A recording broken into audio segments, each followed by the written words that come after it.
नमस्कार दोस्तों, आप सबों का स्वागत है। क्लास 10th गणित का ऑब्जेक्टिव, यह सभी प्रश्न 2012 में पूछे गए हैं। 2012 में मात्र 10 प्रश्न का ही ऑब्जेक्टिव पूछा जाता था। तो अगर आप बिहार बोर्ड मैट्रिक फाइनल परीक्षा देने जा रहे हैं तो आप इस वीडियो को अंत तक जरूर देखें, क्योंकि हर साल कुछ न कुछ प्रश्न रिपीट होते रहता है। आपका अंक डिजिट चेंज होगा, लेकिन प्रश्न और नियम का रूल वही रहेगा। तो देखिए, पहला प्रश्न आप देख रहे हैं कि प्रथम 5 पूर्ण संख्याओं का माध्य कौन होगा। प्रथम 5 पूर्ण संख्याओं का माध्य कौन होगा। तो आपके सामने ऑप्शन दिया गया है 3, option B 2, option C 2.5, option D 4। तो इस प्रश्न को हम कैसे बनाएंगे। तो पूर्ण संख्या पूछा गया है, प्रथम पूर्ण संख्या। तो प्रथम पूर्ण संख्या शुरू होता है 0 से, तो हमें 5 संख्या लेना है।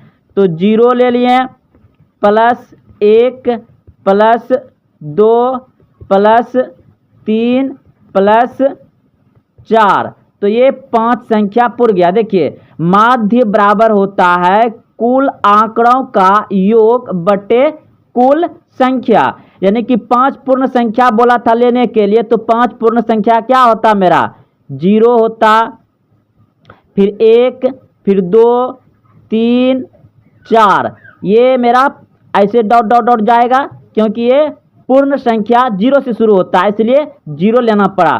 तो हमें 5 संख्या ही लेने के लिए बोला था। तो ये जो आंकड़ा है, इस आंकड़ा जो बन गया, इस आंकड़ा का पूछा गया है माध्य। तो माध्य बराबर होता है कुल आंकड़ों का योग। तो सभी को हम क्या किए, डायरेक्ट जोड़ दिए। अब जो संख्या जितना है उतना हम नीचे में लिखेंगे, 5 नीचे में लिख देंगे, यानी कि माध्य बराबर कुल आंकड़ों का योग बटे कुल संख्या। तो अब ऊपर में जोड़ दीजिए, 4 3 7, 2 9 1 10 और 10 हो जाएगा, यानी कि आपका हो गया 10 बटे 5। तो 5 से भाग दे लगेगा इसमें, 5 दूनी 10, यानी कि 2 आ जाएगा। ऑप्शन नंबर कितना सही होगा, बी। ऑप्शन नंबर बी सही है, 2 माध्य होगा। अगला प्रश्न देखिए। अगला प्रश्न कह रहा है 2 वृत्तों के क्षेत्रफल का अनुपात 4:1 है, तो उनकी त्रिज्याओं का अनुपात क्या होगा। तो 2 वृत्त का क्षेत्रफल हमें अनुपात में दिया गया है। तो हम सभी जानते हैं वृत्त का क्षेत्रफल क्या होता है, पाई आर स्क्वायर। तो ये हम ए मान लेंगे, इसको R1 को 1 मान लेंगे, और अनुपात पाई आर स्क्वायर इसको R2 मान लेंगे। तब ये मेरा 2 वृत्त हो गया। इसी के बराबर में दिया गया है 4:1, 4:1 दिया गया है। तो इसे हम बटे में लिख सकते हैं, यानी कि पाई आर स्क्वायर 1, यानी पाई R1 स्क्वायर। ठीक, और फिर नीचे में लिखेंगे पाई R2 का स्क्वायर बराबर, इसे भी हम बटे में लिखेंगे, तो ये 4/1 हो जाएगा। तो जब हम इसे काटेंगे, पाई पाई कट जाएगा। और ये जो स्क्वायर है, आप 9th क्लास में पढ़े होंगे, जब ये दोनों का समान आधार पर जो घात बराबर है तो वह ऊपर हो सकता है। तो आप क्या करेंगे, इन दोनों को, देखिए आप यहाँ तक समझ गए हैं, तो आगे हम बढ़ते हैं। तो आपका बचा क्या था, R1 पे स्क्वायर बटे R2 पर स्क्वायर बराबर, इधर बचा था 4/1। तो हम इसे ऐसे लिख सकते हैं, R1 बटे R2 बराबर, इस पे हॉल पे स्क्वायर दे देंगे, हॉल पे स्क्वायर दे देंगे, इधर हो जाएगा 4/1। तो स्क्वायर का बराबर इस पार लाएंगे, स्क्वायर को बराबर के इस पार लाएंगे, तो क्या हो जाएगा, R1 बटे R2 बराबर स्क्वायर होगा। सब स्क्वायर तो अब इस पार लाएंगे, स्क्वायर को इस पार लाएंगे, तो इधर रूट में हो जाएगा, रूट अंडर 4/1। तो ये रूट से बाहर हो जाएगा, रूट से क्या हो जाएगा, बाहर हो जाएगा, यानी कि 2/1 हो जाएगा, 2/1। तो अब आपका आ जाएगा R1 बटे R2 बराबर 2/1 हो जाएगा। तो आप इसे इस तरह से लिख सकते हैं, R1 अनुपात R2। इधर भी आप बराबर देख करके लिख सकते हैं 2:1, 2:1 लिख सकते हैं। तो 2:1 कहाँ है आपका? ऑप्शन नंबर बी सही है, ऑप्शन नंबर बी सही है, 2:1 हो जाएगा, ऑप्शन नंबर बी सही है।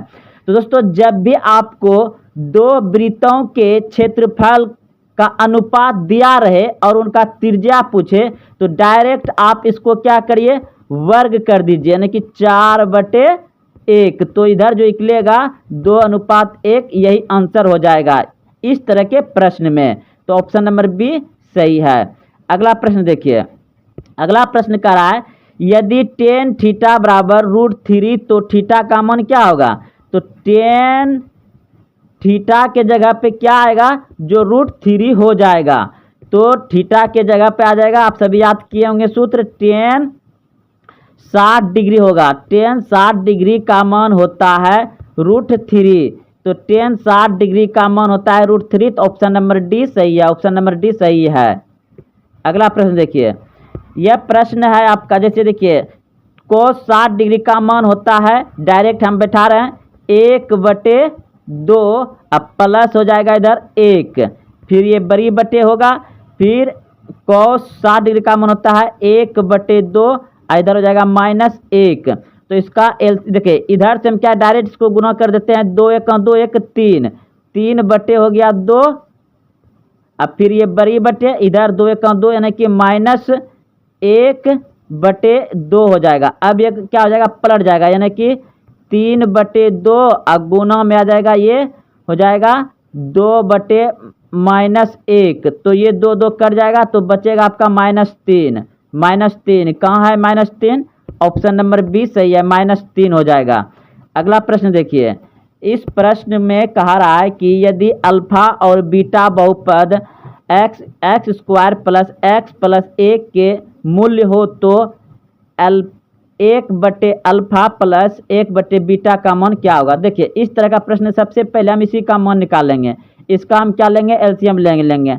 अल्फा इंटू बीटा का एलसीएम, तो इधर से हम भाग देंगे, इसमें अल्फा अल्फा कट जाएगा, क्या बचेगा?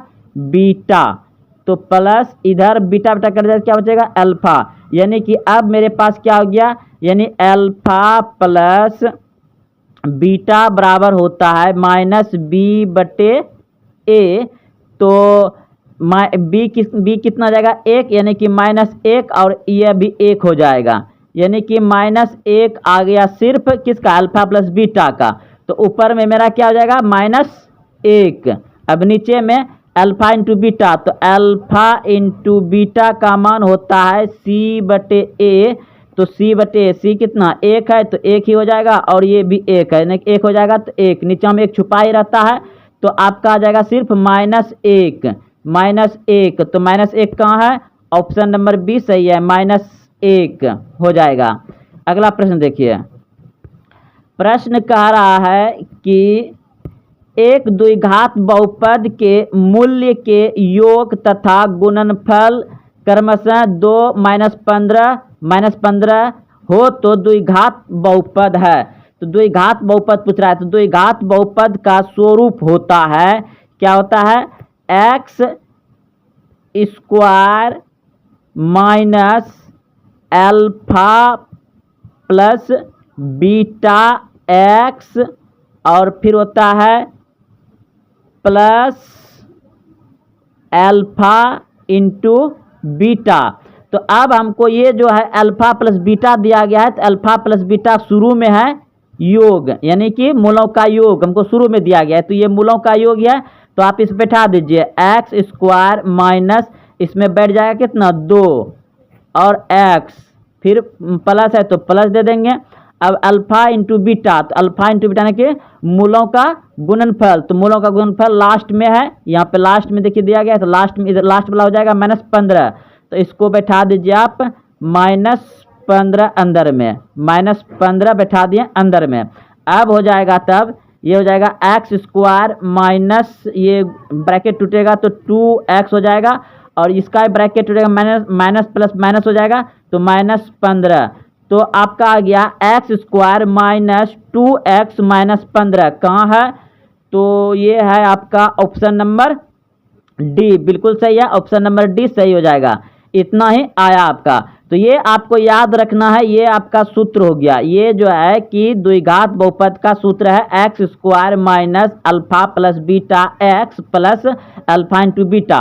तो हमको ये अल्फा इंटू बीटा का मान दिया था -15, तो अल्फा इंटू माइनस बीटा की जगह पे यहाँ पे बैठा दिए।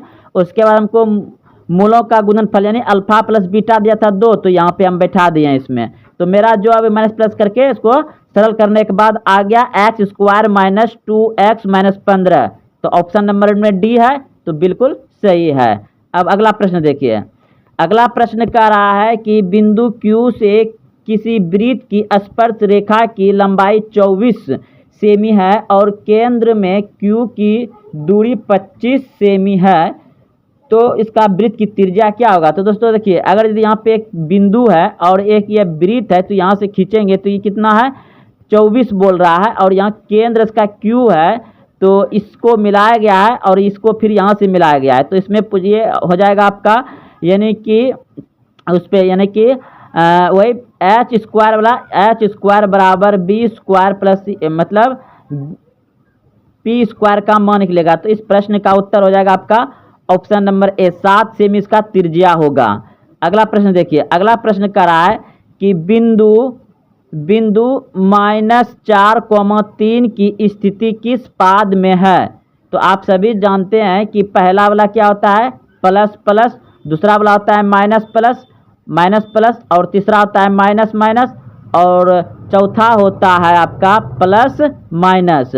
तो ये किस में क्या है माइनस प्लस है, तो द्वितीय हो जाएगा, द्वितीय हो जाएगा। ऑप्शन नंबर बी सही है, द्वितीय पाद में है। अगला प्रश्न है निम्न में से कौन परिमेय संख्या है। तो निम्न में से कौन परिमेय संख्या है। देखिए, जितना भी संख्या रूट के अंदर विषम आएगा तो वह क्या होगा, वो परिमेय संख्या होगा, लेकिन 9 को छोड़ा करके, क्योंकि 9 का बाहर 3 हो जाएगा तो ये परिमेय संख्या हो जाएगा। 9 को छोड़ा करके जितना भी विषम संख्या आएगा रूट के अंदर वह परिमेय संख्या होगा। क्योंकि देखिए √5 क्या हो जाएगा, ये तो बाहर निकलेगा नहीं, तो ये परिमेय संख्या हो गया। √7 भी परिमेय संख्या हो गया, √6 भी परिमेय संख्या हो गया।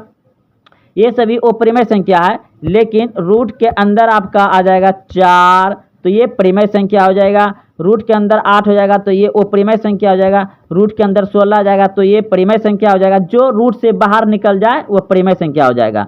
और जैसे कि 4 क्या है, एक परिमेय संख्या है, अगर इसके साथ कुछ भी परिमेय संख्या जुटे तो पूरा क्या हो जाएगा, परिमेय संख्या ही हो जाएगा। जैसे कि ऑप्शन नंबर सी में है, तो ये तो क्या है परिमेय संख्या है, लेकिन ये अपरिमेय संख्या है, लेकिन आपस में दोनों क्या हो रहा है जुट रहा है, तो वो क्या हो जाएगा, अपरिमेय संख्या ही हो जाएगा। तो याद रखिएगा, किसी भी परिमेय संख्या के साथ जुटे अपरिमेय संख्या, घटे अपरिमेय संख्या, भाग हो अपरिमेय संख्या या गुना हो अपरिमेय संख्या, तो अपरिमेय संख्या ही कर देगा परिमेय संख्या को। तो ये बात समझ गए। तो ये तो आपका हो जाएगा अपरिमेय संख्या, और ये भी अपरिमेय संख्या हो जाएगा, ये भी आपका अपरिमेय संख्या होगा। यहाँ पर देखिए √2 कट जाएगा तो बचेगा सिर्फ आपका 2, तो नहीं कुछ नीचे में 1, तो ये हो जाएगा P/Q के रूप में। जब P/Q के रूप में होता है तो वह परिमेय संख्या होता है। तो ऑप्शन नंबर बी सही है आपका, ये परिमेय संख्या है। अगला प्रश्न कर रहा है निम्नलिखित में से कौन बहुपद नहीं है।